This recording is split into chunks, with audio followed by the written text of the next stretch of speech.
Welcome to MgoBucks. It is game week. We've got one more day left to go before the game, and everyone is excited about this. This game is going to be awesome. It's the game of the century, and oh my gosh, guys, this has to be like the best 2-day period in the entire year. You have Thanksgiving with a bunch of football. Yeah. Then it's a Friday, and then the very next day after that, you've got the game. I mean, do you guys agree with that? Best 2 days of the year. And on top of that, we get a World Cup with the U.S. men's national team playing England on a Friday, drawing the mighty celebration of communism is what I call that, Brian. But I tell you what, it is pretty cool. And I will say, you know, as someone who vividly remembers 2006, the last time that this, you know, Michigan-Ohio State game had national championship relevancy, this is really cool. And I do think, since it is Thanksgiving, and we should be thankful that this game has so much riding on it, we should enjoy it, how much we're talking about this again and how great it is. You know, even though it was rough taking it on the chin last year the way we did, that because of that, this game has so much more riding on it, and it's so much more fun when both teams are really good. They're really good and completely undefeated. And I was thinking about this earlier today. So last year, it was almost the same situation as last year. So Michigan and Ohio State both had a loss, but Michigan was ranked number 6 and Ohio State was ranked number 2. I mean, Ohio State took a loss to Oregon, and they're still ranked in the same spot they are now. So playing this game, and if you win, you go to the playoffs. If you lose, you don't. Well, I think it's more than just that. I think the part of this is the fact that, look, when you not just getting to the playoff matters, but actually making noise when you get to the playoff matters. And Ohio State has testimony. They've gone to the playoffs. They've won the championship, be it was 2014, but they've gone under Ryan Day. They beat Clemson. They played for the national championship against Alabama. They've done it. Now, Michigan, when they got there, they ran into Georgia last year, a really, really good Georgia team. Mm-hmm. But it's the same deal. You have to go and you have to establish to the committee. And I get it. All these people that say, look, it should be a year-by-year thing. Okay, I understand that. But nobody wants to watch blowouts in the playoffs. Right. Very true. The one thing that the committee has seen time and again is at least Ohio State is going to be competitive. The national championship against Alabama notwithstanding, I don't know that anybody was going to, in a weird year like that, was going to be competitive in that. But the point is that if you're going to get in, you have to show that you're going to be competitive. And if you've done that before, you're going to get the benefit of the doubt. We all knew that Ohio State team last year was flawed. We all knew it. But they were going to get the benefit of the doubt if somehow they had gotten past Michigan. You know what would have happened in the COVID year if Michigan were in Ohio State's spot? They would have forfeited the game and claimed a national title. I think we could do that for 2020. I mean, I know in 2020, I know that the backup, the third string quarterback for Michigan was going to have a big game that day, if that game would have been played. Mm-hmm. And I had a feeling, whoever that quarterback was, I can't remember. Whoever they I feel like he was from the stands to play quarterback, they were going to be good. Yeah, too good. So speaking of that, Brian, are you making a case for the Buckeyes as a one loss if they lose tomorrow to actually make the playoffs? Listen, was that where you were headed with that? And does the loser make the playoffs? I'm not necessarily let's talk about that. I'm not necessarily saying that, but I do think that of the two teams, he froze in his thoughts. I don't think that you can get that with Michigan with their schedule. I don't think so either. They would need a lot of help. USC would have to lose. I still think that they can. USC or TCU would have to lose. Yeah. I mean, I still think, obviously, it's going to be harder for Michigan because of your schedule, but it depends on the circumstances, too. So, you know, we're, I think, 8-point favorites, and you guys haven't won there since, 2010, right? Something like that. It's been, or maybe it's and Brian's gone. He's 2000. 2000. Since we've beaten Ohio State at Ohio State. I was at that game. Yeah. So I guess it was 2000. It was 2000. I'm sorry. Yep. What's the Corum situation? Oh my gosh, the Corum situation. It's changing as we hear. Everyone's playing basically. Yeah. Anyone with a pulse is going to be playing in this game. We don't know how effective they're going to be, but Corum is the last few articles that I've read. He's suiting up. He's going to play. He's going to start. They just don't know how many snaps he's going to be able to take. Okay, so we're pretty much sure he's not close to 100% then. Oh, he's not. He's not. Okay. He's not 100%. It's kind of wait and see. Sounds like you. You're not 100% either. Exactly. He's got swelling in his knee. I've got swelling in my lungs. But he is actually – he's going to play. We just don't know how well he's going to play. Right. And the other issue, too, is your backup running back. He's going to play, but he has a broken hand, and his main threat is as a receiver. So having a receiver with a broken hand is potentially – it makes it hard to hold on to the ball as well, too, with a broken hand. Right. Yeah, so I don't know how much he's going to play. Welcome back, Brian. All right, fellas. So, we said so many profound things while you were gone. I'm sure it was my fault. And Brandon too, right? No, I wasn't necessarily making the case, but I do think that if there is going to be a case for a one-loss second Big Ten team, it's going to be Ohio State, not Michigan. I don't think with Michigan's schedule that they're going to have the resume to do it if they lose to Ohio State, unless it's a really tight game, and they're going to need help, right? They're going to need TCU to lose, possibly USC to lose. They're going to need a lot of help. They're going to need one of those two teams to lose, for sure. And I think they're in. I mean, as long as Georgia beats LSU, I think Michigan is in if they lose. And I'm all for it. I mean, I do think this is the year. If two Big Ten teams are getting in, it's going to be these two teams. But you do have to at least acknowledge that Michigan really hasn't played anybody this year. No. And they have not played anybody on the road. And Ohio State has, when they've had their struggles, it has been on the road. You're right; they've had their hard games. They didn't play anyone in the non-conference. I think a little bit that's a little overstated about the non-conference. I mean, if Michigan schedules Oregon State instead of Hawaii and pummels them, I mean, does that really change the trajectory? The other issue why I wouldn't want to give Michigan any credit is because they had a good schedule and they canceled it. Just like they did against us in 2020. UCLA? All you guys do is cancel. Well, at least they probably had COVID. It was probably a COVID. UCLA's on par with Notre Dame this year. At least it's a quality out of conference opponent. I mean, when you have a preseason, the first 3 games for Michigan were a preseason. They knew that.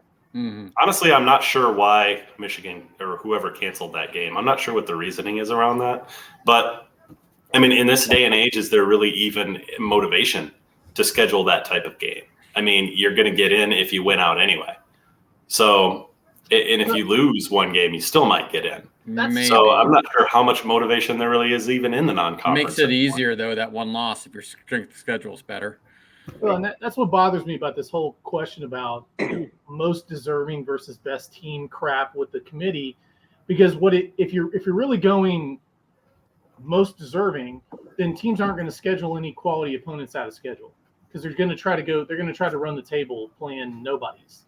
And I don't think you should be rewarded for that. I mean, now granted, the film doesn't lie. You're either a good team or you're not, but it's hard to say when you haven't been tested, especially on the road. We've seen this year how important, how hard road games are. Look, I am so happy that Alabama is not in the conversation for the playoff. But give Alabama some credit. They lost a really tight game at Nyland against Tennessee, and then they lost at Death Valley against LSU. Like 2 really tight games on the road that I promise you Ohio State and Michigan would have lost one of those games. I promise you. They wouldn't have won both of those games. It's a hard schedule, and I'm not trying to put a 2-loss Alabama in as an at-large in this thing. I'm just saying you do have to credit playing a harder schedule. And they're not out yet. No, I mean, they're not out yet. They're not. So I mean, if USC and TCU lose and Michigan loses bad, I think they're in. I think if Michigan loses bad, there's no way they can be in question. The question of getting back in to the postseason. And if TCU wins out, right, that takes away one potential spot right away. And TCU's been playing with fire all year. They can certainly lose, but they've escaped every time. And then USC and TCU both deserve to go if they win out. They really do. Yep. No matter what happens to Ohio State or Michigan. TCU reminds me of Ohio State in 2002. I got to dip out for just 1 second, guys. Yep. I'll say this. My piece would be wins. If Ohio State or Michigan, either of those two teams gets blown out, I think again, you don't bring them in postseason tournament at all. Now, if it's close between them, I think you can make an argument. But the Big Ten's also trash, So these are really the first 2 times these teams have played anybody substantial. Well, and you know what? I mean, who else are you going to put in though? I mean, 1-loss Michigan or a 3-loss LSU or a 2-loss SEC team. I mean, there's no one else to put in. No, but I struggle. So I struggle with if you don't win your conference championship, going to the playoffs. But also the problem with the Big Ten is the only good schools really are always in the East. So you have these Ohio State to Michigan or Penn State, and it's hard to win your conference because of that, or play in the conference championship because of that. It depends on who you play in the conference championship, and it depends on how many losses you have when you do that. Because the West team's always trash. So whoever's coming in from the East is going to win. Well, Wisconsin has been good a number of years. I mean, not good enough to win, but they've had good teams, like where they were, 1 loss and stuff. They're 1 loss because they play in the Big Ten. Yeah, I mean, there is that. But you know what? I mean, the conference championship, what if Ohio State or Michigan goes in and plays Iowa in a conference championship? I mean, what does that mean exactly? Whoever wins this game is going to win the Big Ten championship. And then there's the injury issue. If Michigan loses kind of badly, then and because Corum's not playing. Really, all of those conversations are almost pointless because the great thing about this is a de facto playoff game. Mm-hmm. You're right. It is. Win the game. You want in? Yep. You want a chance? I 100% agree with that. Win the game. Well, who's going to win the game then? Or Nate, what questions do you have? I don't want to jump ahead. You know what? I don't want to talk about the playoffs anymore. I don't think we need to do that. I think we just go into I keep going as we're going. I mean, I think how are injuries going to affect this game? So we're talking about it. We know Corum. Well, yeah. I mean, this reminds me. I was talking about 2006. It kind of reminds me of 2006 Ohio State when they beat Michigan, right in Beanie Wells, and they went and played LSU in the national championship game. And when Beanie Wells went out of that game, they had no shot at winning the game. And Blake Corum is that kind of player for Michigan. They have to run the ball. They have to run for at least 2 yards in this game, Nate. They have to. You've got to get to 420, 450 yards in this game to win it. Last year they ran for 287. They're not running for 287 against Jim Knowles' defense. They've got to run for 200 yards in this game to have a shot because McCarthy can't throw for 300. He can't throw for 250 in this game. Not unless he does something that he hasn't shown all year long, which is probably not likely. Right, and you're going to do it against the best pass rush you've seen all year? Mm-hmm. Come on. You know what I mean? Okay, McCarthy, you told me he's going to throw for 200, 220. Okay, I can see that.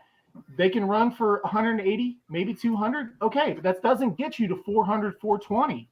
And you're going to have to put up 420 yards in this game to win it. That's the problem. Without Corum, I mean, if he's limited at all, you need him at full strength. You need that offensive line at full strength. You need to be ripping off 5-6 yard chunks and staying ahead of the chains this whole game. Take the air out of the ball. Make this a 24-17 kind of game. Because if it's not, you're losing this game. Well, and the weather's going to help Ohio State. Sorry, go ahead. You want to go? Okay. Well, the weather's going to be good, so it's going to benefit Ohio State in their passing attack, right? And we know it's probably perfect conditions, so they're going to put up some yards and put up some points. They threw for 387 in the snow in Michigan last year. Right. Against Hutchinson. 394. Yeah. 384. 394. 390. That's basically the equivalent of Iowa putting up 247 against Michigan this year. But that goes back to what Brian said is for any chance Michigan's going to have, they're going to have to control the ball and run the ball, eat up time off the clock, keep Ohio State off the field because Ohio State's going to be able to score a lot, score quickly. They had a healthy chance of doing that before Corum got injured. Donovan Edwards is injured. Lots of injuries happening. I mean, with Ohio State too. Let's talk about their injuries. Their running backs are banged up. CJ Stroud was limping in the last game. Nate, hold on. I want to ask you about Michigan injuries first. I heard that. So, which lineman was out the last game? Trevor Keegan was out. Is he going back? You had 2 linemen out. Yeah. And are possibly they 3, but they might have been just nursing something. These are guys who could have played, but they were public. I heard your middle linebacker is potentially out too. Which one? Your starting middle linebacker. Nakai Hill-Green's been out all year. No, I mean the guy who's been starting is Junior Colson. I haven't heard Junior Colson's out. Yeah, I just heard it today on Minutes of Sports. But what's his problem? I mean, Tommy Eichenberg's out there playing with 2 broken hands. Yeah. You guys are pussy. How do you play with 2 broken hands? He's banged up too. Did they just tape up your hands like clubs or something? How does that work? Yeah, man, just so Michigan they have 2 running backs injured. They have, and their second running back is basically their number 2 receiver.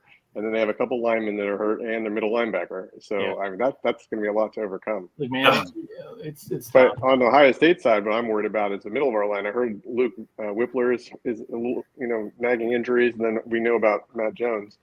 Yeah. So that happens to be the middle of our offensive line. And the strength of Michigan's defense is the middle of their defensive line. So that's probably the biggest concern for me. If they're getting pressure up the middle, it's going to make it really hard for Stroud to throw. Well, and for us to run. The thing with Michigan, if you watch them, like they're interior guys, like Mozzie Smith, he's a really good player. I don't see a dominant pass rusher. He's an awesome run stopper. It might be more of an issue with the run. They blitz the shit out of you. Like Michigan, I have not seen a team all year that will bring nickel pressure, corner blitzes. Like they will bring blitzes all the time. They'll zone blitz the crap out of you. And they will bring pressure, especially anytime you're in bunch sets. Like they're bringing the nickel, like it's almost automatic. They will bring pressure on you, and that. But I don't see the thing about it for Ohio State when you're talking about the injuries. TreVeyon Henderson, I'm telling you right now, I don't think he's that good. Like I like TreVeyon Henderson. I get very, very strong Trent Richardson vibes from this dude. Like he is not a vision runner. He's amazing when you get him in space. He does not follow his blockers. Give me Dallin Hayden and Mayan Williams at 80% over TreVeyon Henderson right now. Now, if you told me Henderson was playing as a third down back, cool. Good pass protector, catches the ball great. But as far as like just give me 5 yards when 5 yards is there, I'll actually take Dallin Hayden right now. And he showed it. Like, he's playing amazing. When they've had to run the ball, they will run the ball, but it's mainly been Mayan Williams and Dallin Hayden. So who's trotting out there for the Buckeyes? I think it's Mayan Williams because they saved him last week, but Dallin Hayden's going to play a bunch in this game. And there's not a big drop-off. He's not a big physical guy, but he is quick. He hits the holes. He follows his blockers.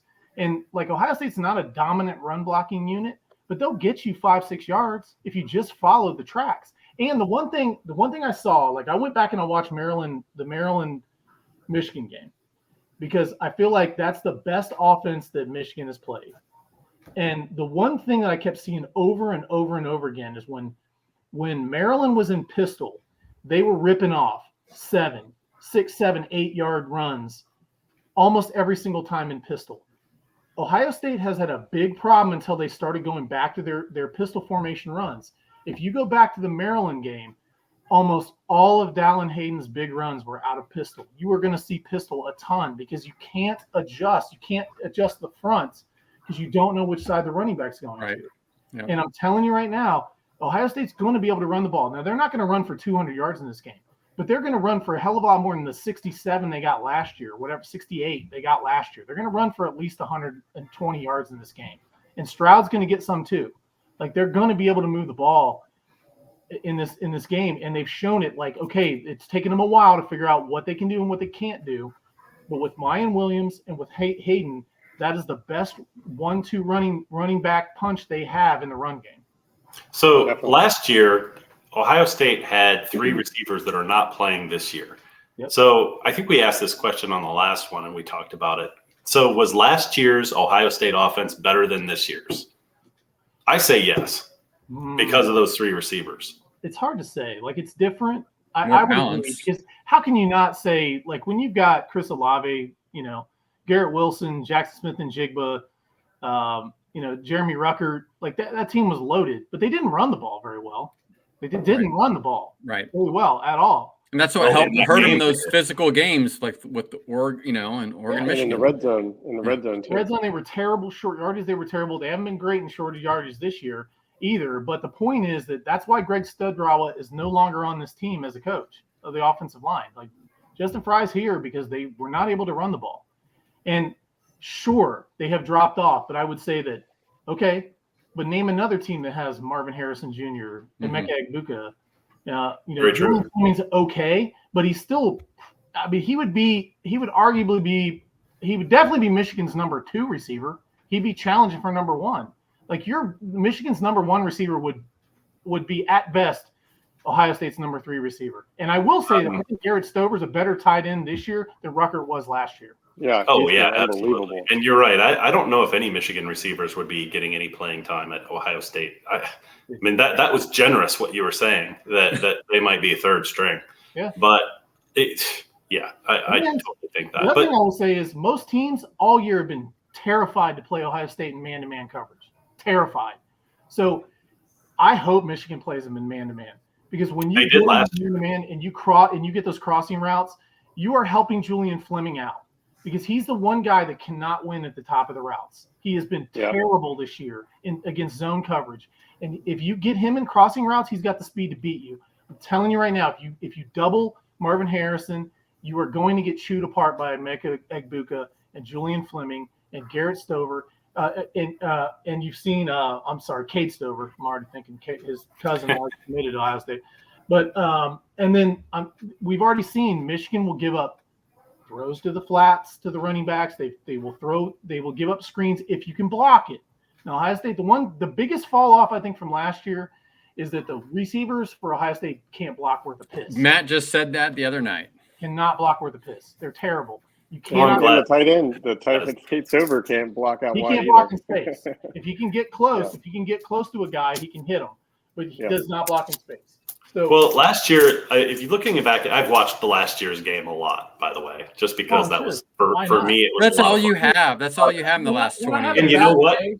No matter what happens after tomorrow, I'll still have last year's game on DVR. I can use to soothe myself. I still have the national championship game and the Alabama game on my DVR, and I threaten my wife's life if she tries to delete it. If I have a bad day, I go back and watch 12 gauge. Going over the top of Devin Smith and then Ezekiel Elliott through the heart of the South for 85 yards. Like exactly. I feel you, dude. I really do. But look at last year's game. So Michigan was able to rush 4 and then just cover those guys down the field. That's pretty much what they were doing. That's why they were playing man-to-man. Hold on a second. Yeah. And so they were getting pressured because of Hutchins' job. Quiet down, fellas. I got a question. Does Ohio State have more national championships in this millennium than Michigan has wins over Ohio State? Oh, so you got to say this millennium. You got to limit it to your 22 years. Very picking millennium. 22 years. Do they? What's with 22 years? What's so special about that? This is a different century. Does Ohio State have more national championships than Michigan has wins over Ohio State this millennium? And when was the last time Michigan had a yes, no, it's tied. We're tied. Had a national championship where they didn't have to share it with somebody? How long has that been? Look, I will say this, okay? I will give Michigan some praise here. That kudos to Harbaugh for realizing that he had to commit to beating Ohio State. The whole program had to be dedicated to beating Ohio State. Like for the longest time, he didn't want to acknowledge that. But they had to build their entire program from the strength and conditioning to everything they did day by day by day, had to be obsessed with beating Michigan. That's what Urban did when he got here. He came to Ohio State with the obsession of beating Alabama. The obsession, and he did it. And you have to have that obsession. You have to build your program to beat the weaknesses of your rival. It wasn't about beating Georgia last year. Anything beyond beating Ohio State was gravy. They beat Ohio State, and they pounded them, and They were more physical. Like they beat the shit out of Ohio State. Right. That was what it was built to do. Now, granted, he tried to leave in the offseason. He had all this turmoil with the assistant coaches and all those things, but give him credit.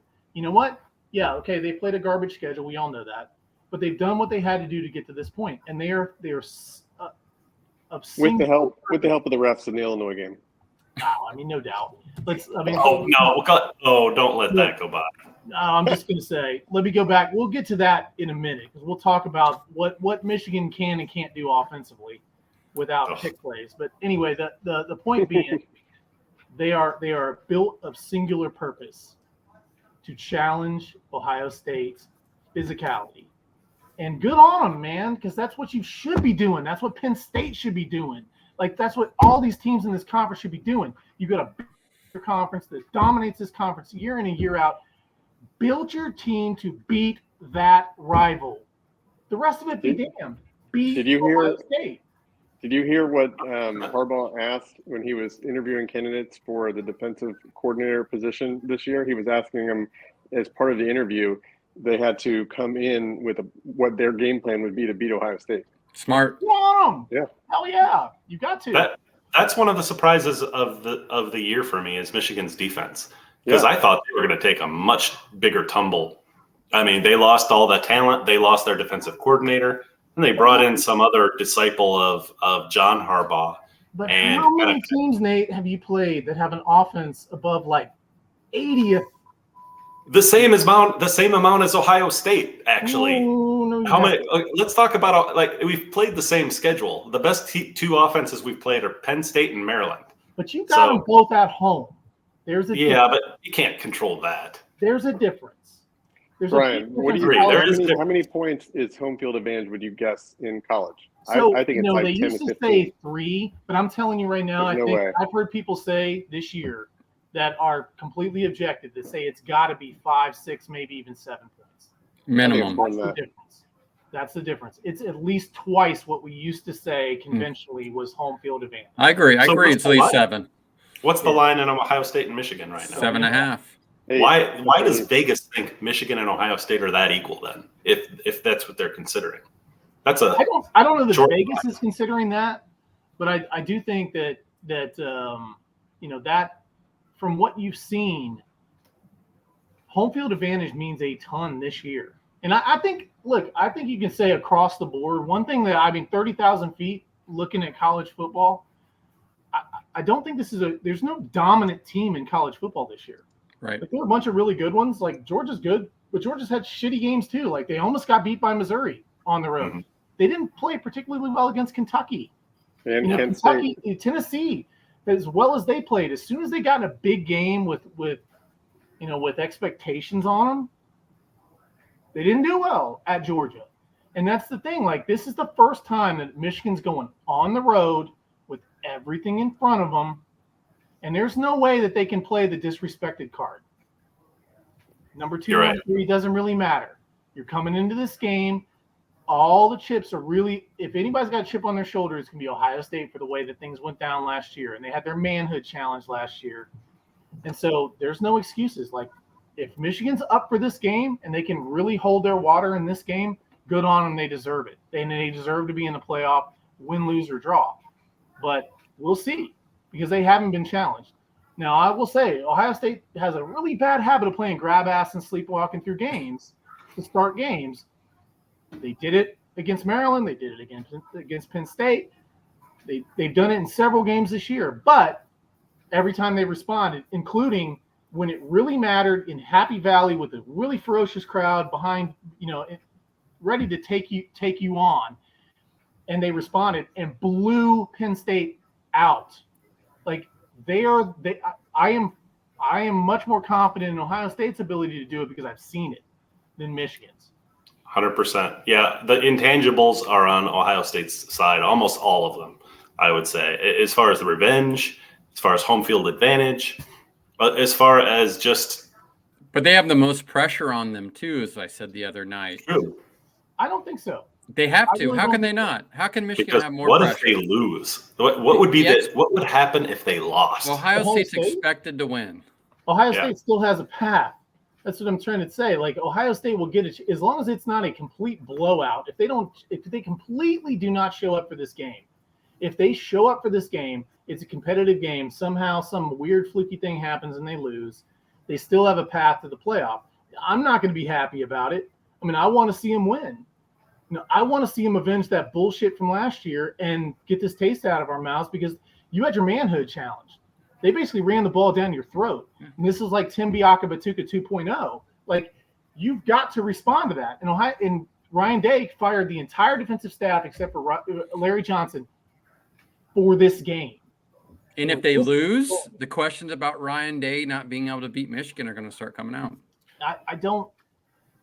I really think that is some bullshit fan, But that's what's going to happen, though. I'm not saying it's right. It's just what's going to happen. Well, sure, but it doesn't really matter. You're still like, what's the alternative?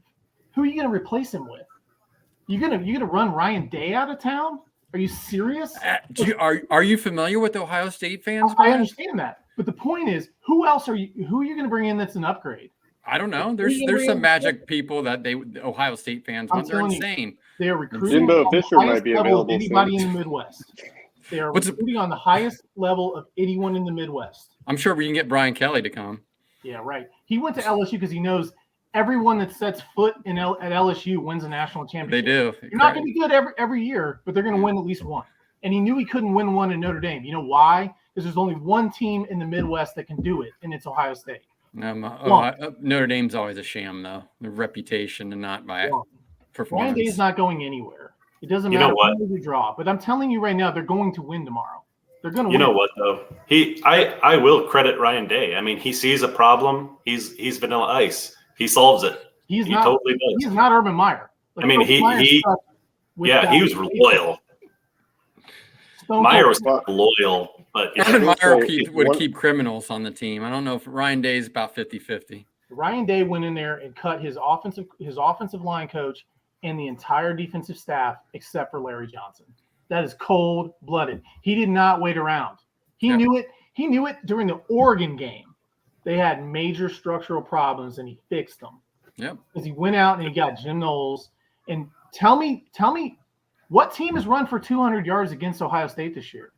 Now, granted, their pass defense has not been good, but Michigan can't do the one thing you have to do against Ohio State to beat them. They can't. You can throw for 350 yards against Ohio State. Why? Because they're going to put those corners on an island, and they've played like ass on deep balls one-on-one. You know what happens? Even when McCarthy occasionally throws an accurate ball, the Michigan receivers have feet for hands. And some of the guys have two broken hands on the team. Who is our favorite Michigan receiver, Nate? Steve. His nickname was Feet for Hands. Oh my God. Limas Sweed. Like, dude, they cannot catch. So I'm telling you, Michigan cannot do the one thing you have to do to beat Ohio State. Yep.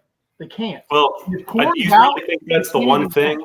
I think we all think that's the one thing because Maryland and Penn State have been competitive while doing that.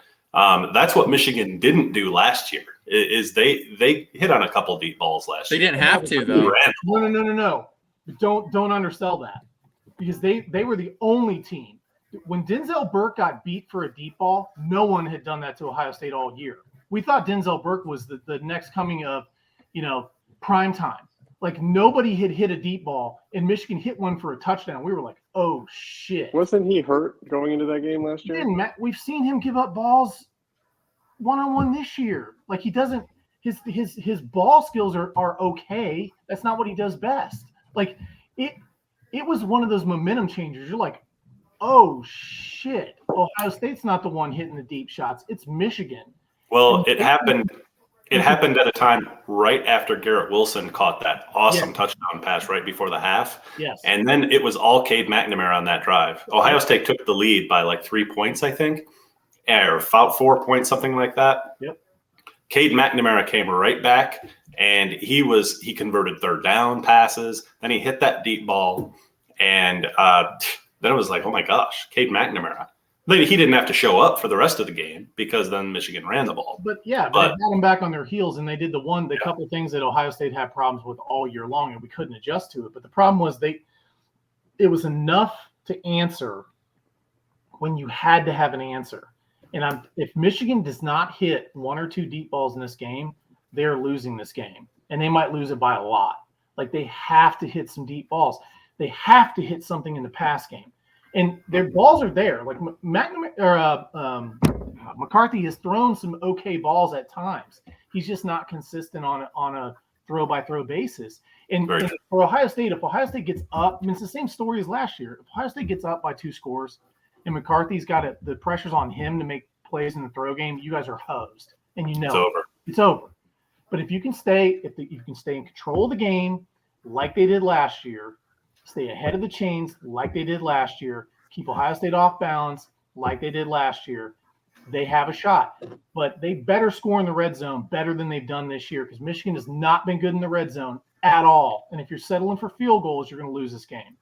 Yeah, and you know what? We would be talking more about that, really, if our running backs were healthy, because they are really what drives the offense for Michigan.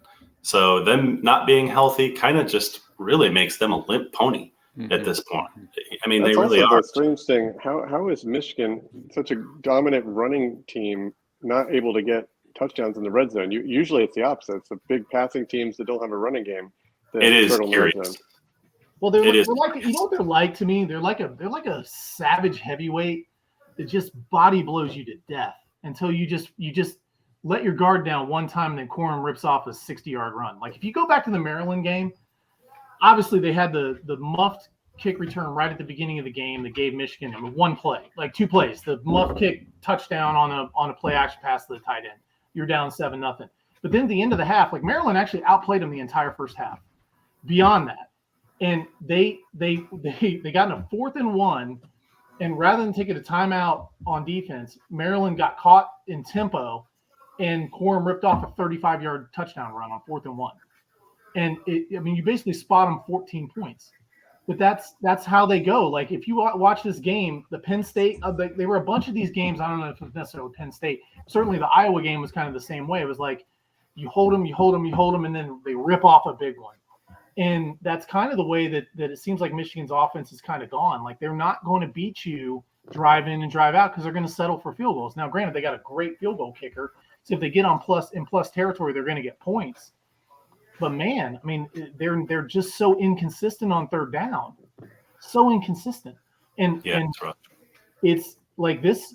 We've seen with Ohio State's defense. They're so different this year. Like, they'll give up some stuff, but they make adjustments, and then they'll just lock you down for 2, 3, 4, 5 drives in a row. And if the offense gets cooking during those same drives, you are done. Like, you're done. And Michigan can't do that. Michigan can't I don't think they can put up a 21-point quarter. Yeah, and we've also had some really big plays from our defense this year in our big games. Our D-line has been stepping up huge. And, I mean, I can't really say enough about, like, you want to watch somebody who's fun. Like, we talked about before the show started about how fun I like watching Johantges. Just watch Tommy Eichenberg play football. Like, that dude, like, if you want to know if it's a run or a pass, just watch Eichenberg. He'll tell you within, like, a second whether it's his ability to read keys is ridiculous. He has been so good this year. Like, he will shoot gaps. Like, both teams are very, very similar defensively. I do think that, like, if you try to run outside on either one of these defenses, they're too fast. You're just not going to get them. You got to run it right at them. You got to come right downhill, right at them, try to crease them. And you know, there are the one thing that does give me a little bit of pause is if you go back to, like, the Penn State game against Ohio State, Penn State had a lot of really solid gains on first downs. Like, they were constantly in 2nd and 5, 2nd and 4, 2nd and 6. And if Michigan can do that, they're going to try to live in that. Mm-hmm. Very true. Very true. And Penn State should have done that down the line, honestly. Yeah. I mean, they gave up on that towards the end, and it's the end of the game. The fourth quarter is when you should be really pounding it. And they were very lucky, too. Like, they were very, very lucky that Penn State sputtered a lot in the first half against Ohio State, and Ohio State didn't capitalize offensively. They really didn't. There were chances that game could have been put away pretty early, and they didn't take advantage. And it took them to the fourth quarter.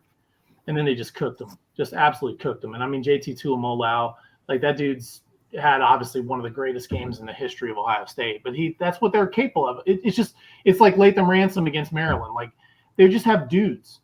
That guy. They recruit like it's crazy. Like they'll play, they play like shit.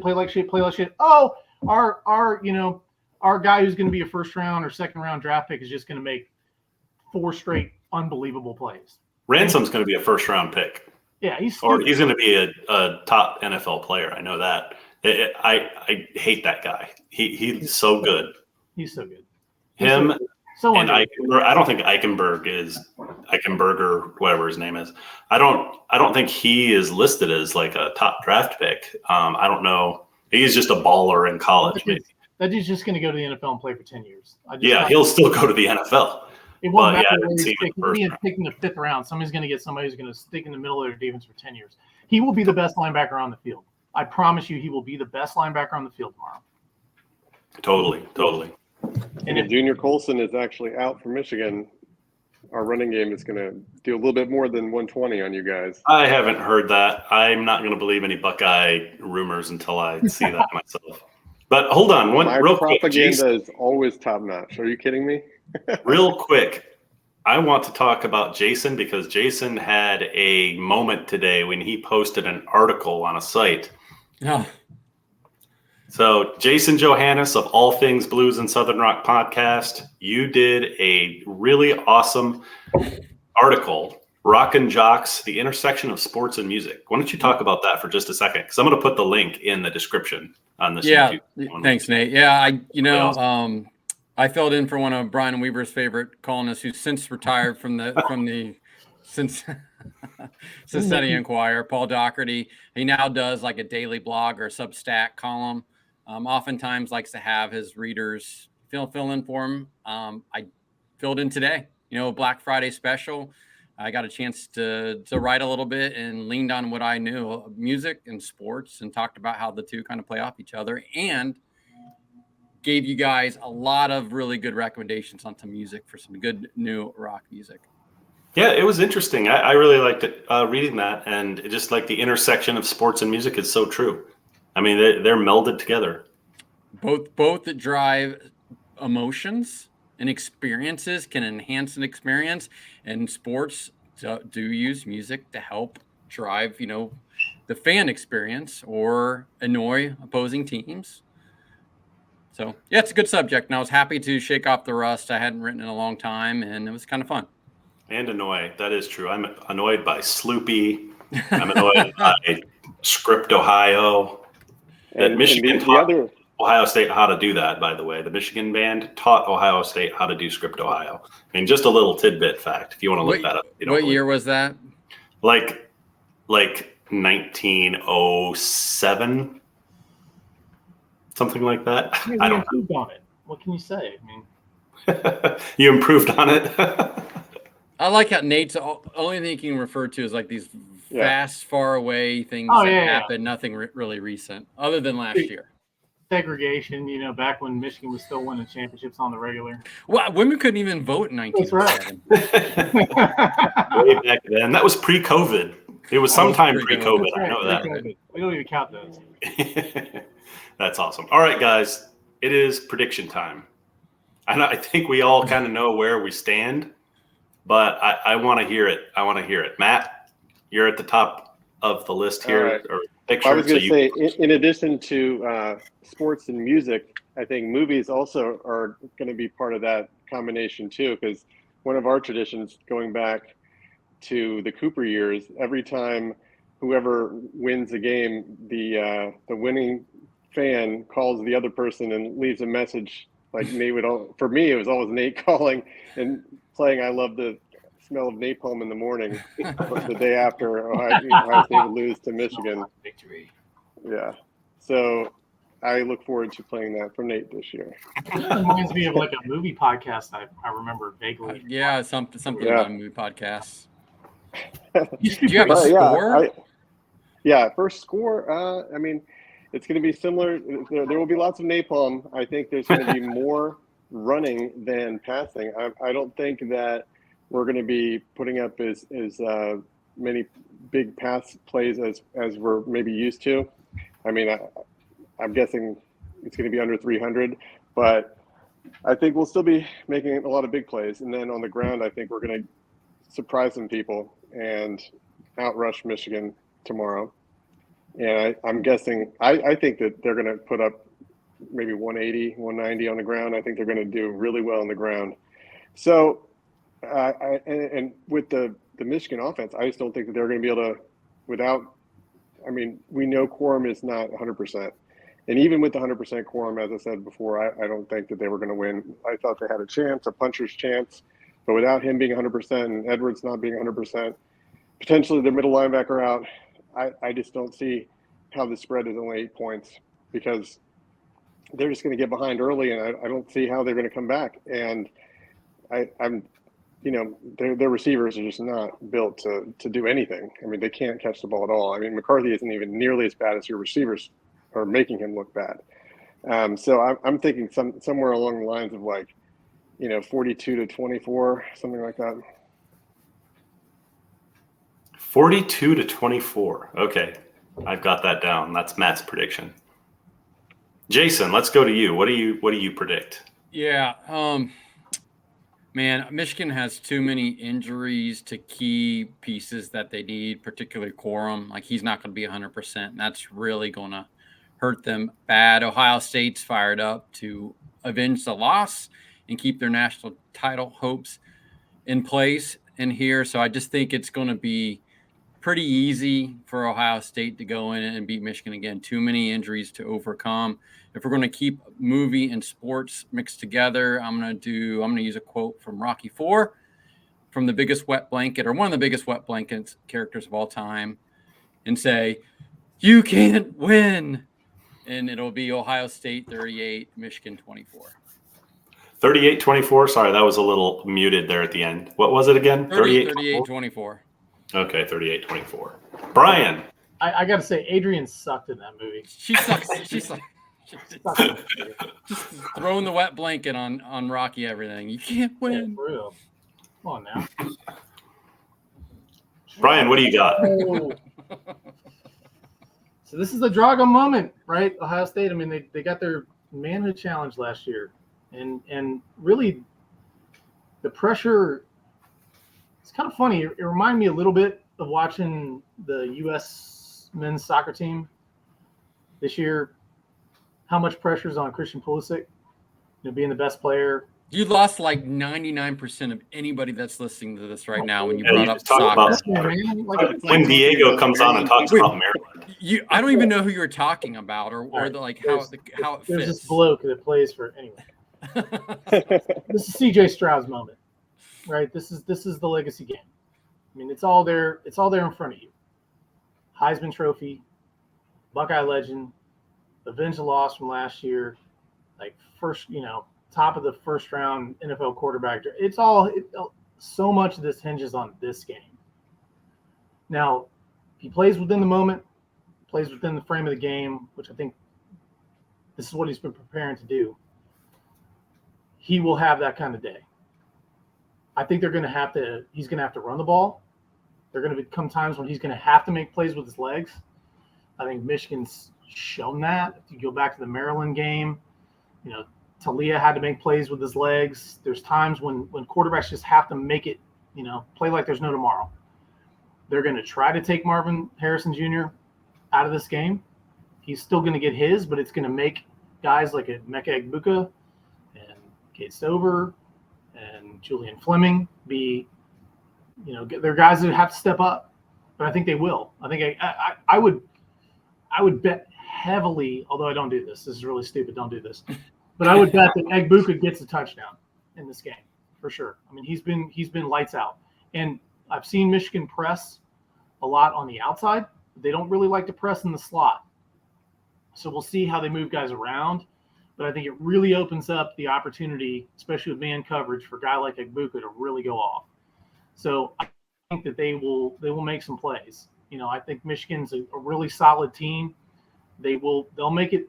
In Ohio State, they like to play grab ass. Like it's not. I would love to see Ohio State come out score twice in the first 2 drives and make Michigan play catch up the whole game. I don't think it's going to happen because we haven't seen it. We see this, like, I equate Ohio State's offense like a Ferrari that's always in the shop. You know what I mean? Like when you get it out, Jaguar. It's amazing. But this offense will go 3 and out for like 2-3 straight drives. Like they'll give you chances, but then they're fully capable of putting 21 up on you in a quarter. So it's just one of those things where Michigan everything has to go perfectly for Michigan to win this game. They have to stay in control. They have to set the tempo.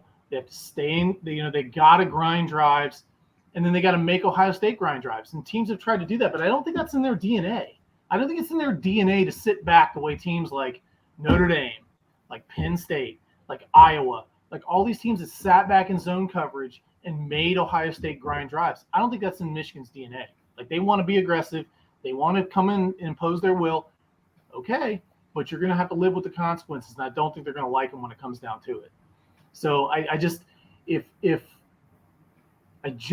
think they're asking too much ultimately McCarthy to hang with.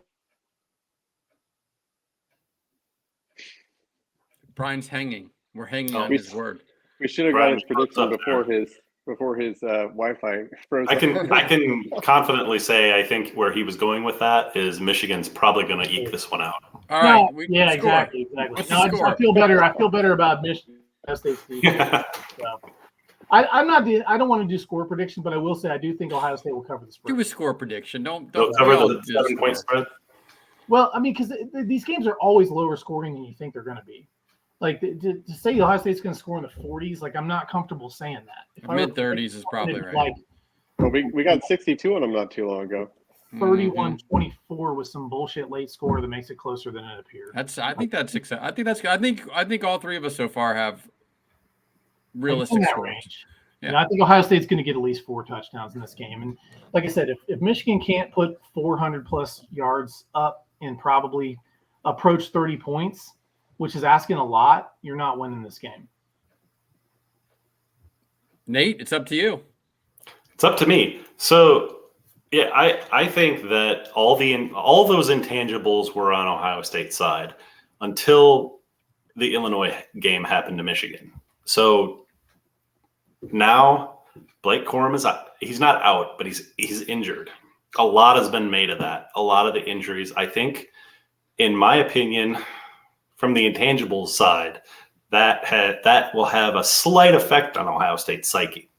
I think they're not as scared of Michigan as they should be, and because I think Michigan's playing a little bit of possum. In my opinion, I think that Michigan will play the same defense. Yeah, we're coughing up right when they need to. Right out of the press, cough it up, JJ. So I think they're going to play the same defensive strategy as they did last year. They've still got the same basically the same defensive coordinator. I think what he's going to do is what you think they're not going to is make Ohio State eke out those yards in those drives like they did last year. It took Ohio State 4 or 5 minutes sometimes to get down the field, and they played a lot of press man coverage, and they played a lot of they dropped a lot. They rushed 4. Another cough. But so Nate has COVID, so he's going to actually disqualify himself from this conversation. COVID. But I think that what's going to happen is the same thing that happened last year. We hadn't seen Michigan play that way all year long. I mean, they beat Rutgers like 17-10. I mean, they that's just the type of team they play until they're going to be playing Ohio State. I think that they've got a lot of that same mojo as they had last year. They're a little bit better. For some reason, Vegas thinks this is a 7-point game, a 7-point spread. That shocks me. That tells me they know something that I don't know. And I also think that some of those passes that we're seeing with McCarthy not working are probably going to work in this Buckeye. I can't pause. It's subconscious. Every time he says a line of bullshit, he starts coughing. That's right. I love it. That is so true. But I think there's going to be some unexpected things happen in this game. Some unexpected things happen. And how I see this working out is it's going to be an ugly game. It's going to be ugly till the end, but I see Michigan actually winning this game 31-27. That's my score prediction. Do you believe that or do you hope that? Both. Okay. Yeah. 31-27 Michigan. Well, at least the Michigan fans in the comments aren't going to be bashing you this week because you usually are so pessimistic. Yeah, I am a little pessimistic, honestly, because of the way they played last week. But I don't think and this goes for both teams, I don't think you're going to get the same Michigan team that played Illinois. Just the way I don't think Michigan's going to get the same Ohio State team that played Northwestern. Of course. Or that played Maryland. Or that played Penn State. I think this is a different animal. But Brian said it the best. It's difficult to predict. Michigan's going to have to play perfect football. Ohio State doesn't have to play perfect football.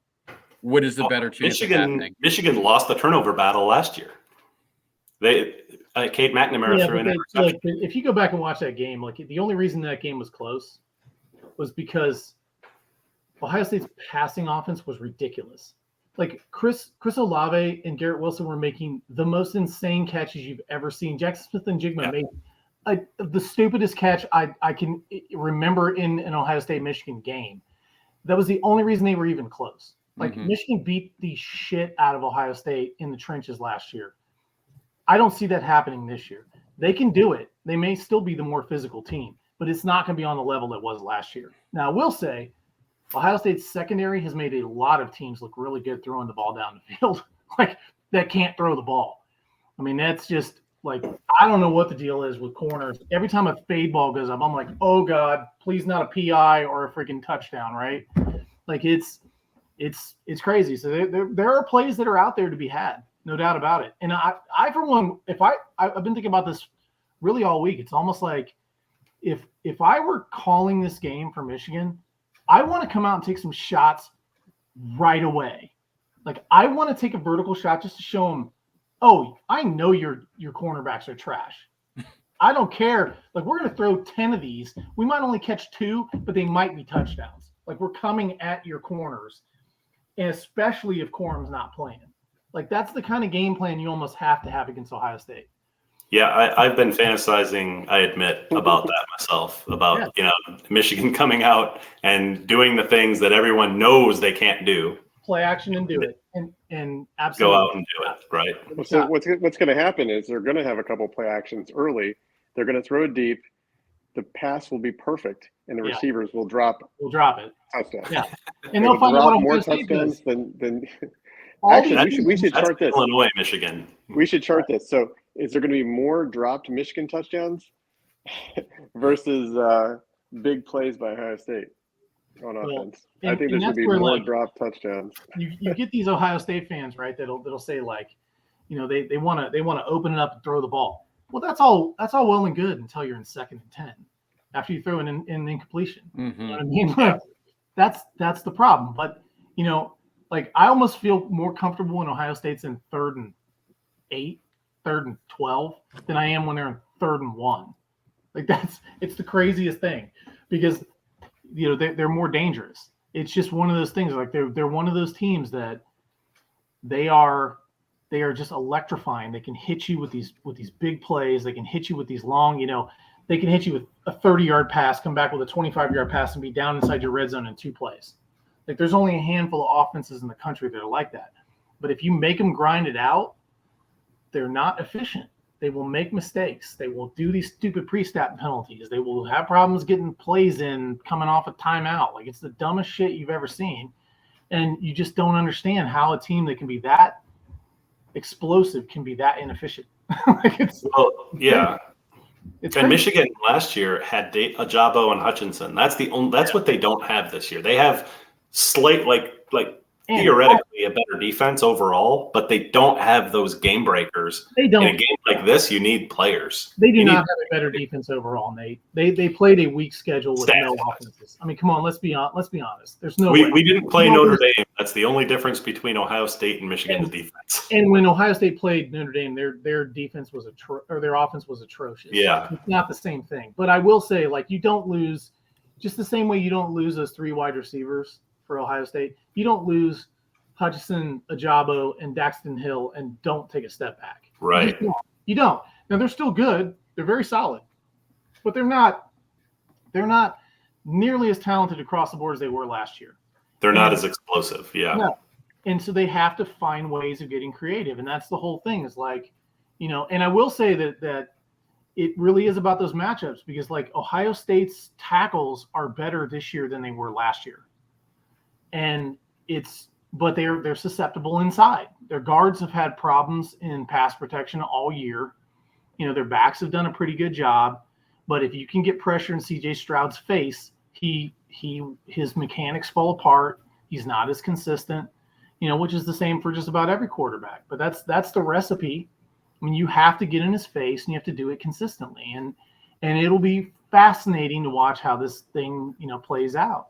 But it's so much fun. I'm so happy that this game matters. In a weird way, like I get, the Ohio State fans that want to just dump on Michigan every year, but it is better when they're good. Like the fact that Michigan beat them last year and challenged their manhood the way they did, it makes this game so much more fun this year.